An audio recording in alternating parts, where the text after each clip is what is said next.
Hollywood rolled out the red carpet for the music industry's biggest night last night, the Grammys. Yahoo Finance's Alexandra Canal joins us to break down her top takeaways. So, Allie, what did you think of the show?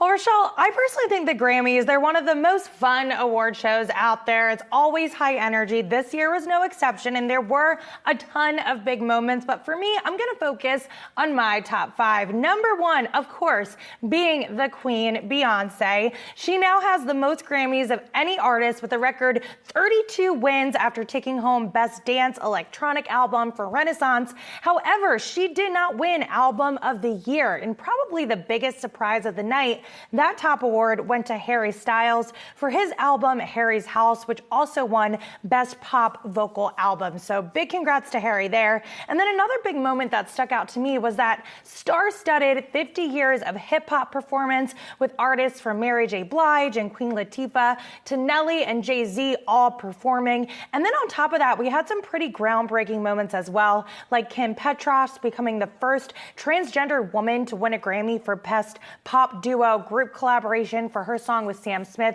Unholy. And then finally, Viola Davis earning EGOT status for her Best Audiobook win, which is such a huge accomplishment for any performer. And for those of you who don't know what an EGOT is, it's someone who wins an Emmy, Oscar, Grammy, and Tony Award. So basically a quadruple level talent there. So big congrats to Viola.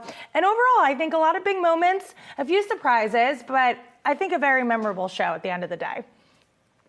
I mean, I know people online, a lot of big question marks there over that Beyonce loss. But of course, another big question among the viewers, what's the difference between the Song of the Year and the Record of the Year? And that's a great question, Rochelle. I think I've wondered that at some point. I think a lot of people wonder that. And according to the Grammys website, Record of the Year is awarded to the entire team behind the recording of a song. So the artist, producers, engineers, everyone who contributed to that record. And then a Song of the Year is the composition of the song and recognizes the songwriters. So that's the two main difference here. I'm very happy about the Record of the Year win. About damn time for Lizzo. She is such a great performer. Her speech was super memorable. And then Song of the Year came as a bit of surprise, just like that, by Bonnie Raitt. So that is something that I think people were not fully expecting. But again, that has to do more specifically with the lyrics and composition rather than the actual recording.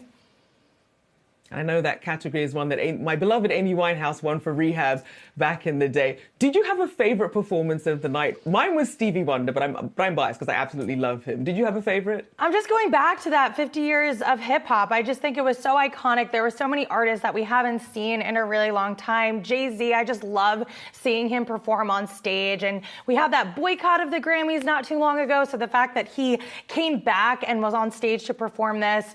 Questlove was the mastermind behind all of this. He's been on Yahoo Finance before, and I feel like he's such a visionary in the music space. So I think that would be my winner. But there were a ton of solid performances, and that's what makes the Grammys so fun. There's just so much energy, so many artists, and I think it's a great night. So I'm very curious to see how that translates to the TV ratings. Indeed, we'll be following up on that. Thanks so much, Allie Canal, for that update.